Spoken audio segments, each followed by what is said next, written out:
So put a finger down. If you and your ex took shrooms together, you were having a good trip, but then your ex was having a bad trip, and you were trying to figure out like why they having a bad trip. Meanwhile, I basically feel like I'm losing my mind because I've never took this amount of shrooms before.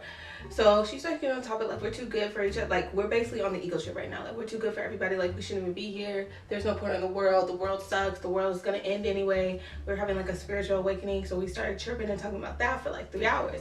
Still high. We end up going through with it. So we get the instruments, we sharpen them, and then she sends a text to people she loves like, hey, I'm out. And then I go on Instagram like, hey, I'm out of here, but I love y'all. Thank y'all for supporting me. Da, da, da, da. So the first person who calls me is my friend Sayer, and I was like, hey, I'm not answering. Like, I'm about to be out of here. So we make we're literally losing our mind. Keep in mind, we're literally losing our mind. We make a trail with all of our crystals to the bathroom. We open all the windows because we're talking about we don't want our souls trapped in this apartment.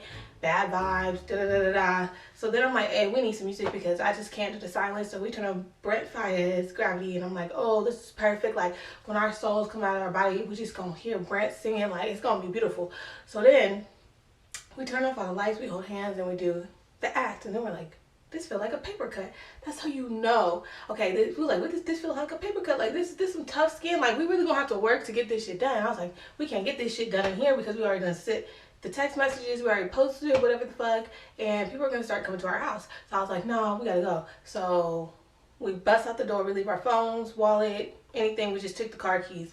We are dripping this solution right into the car. So then we just go down the street a little bit and we're still trying and it's not working. But then at some point I was going in and out of consciousness. I was like, oh shit, like I'm really about to die right now. Like I'm really about to be going. And I'm like, okay, this is low-key scary, but at the same time, I'm like, I cannot even feel anything. This is literally insane. So we ended up going further, basically all the way to Arizona, in the middle of nowhere, sitting in the car. We're like, hey, we're just gonna bleed out and we're just gonna see what happens.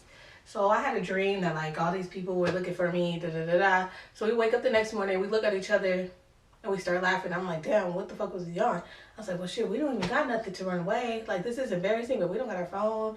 We don't have money, ID, anything. So we decided, hey, we're just gonna go back to the house.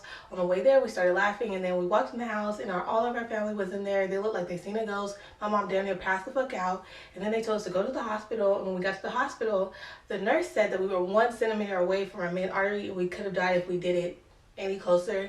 And then they tried to take me to a psych ward, but I didn't go. And now people think I'm a mental health advocate when I was just high on drugs. So yeah, I just don't know. I was fine. I was just having a bad day.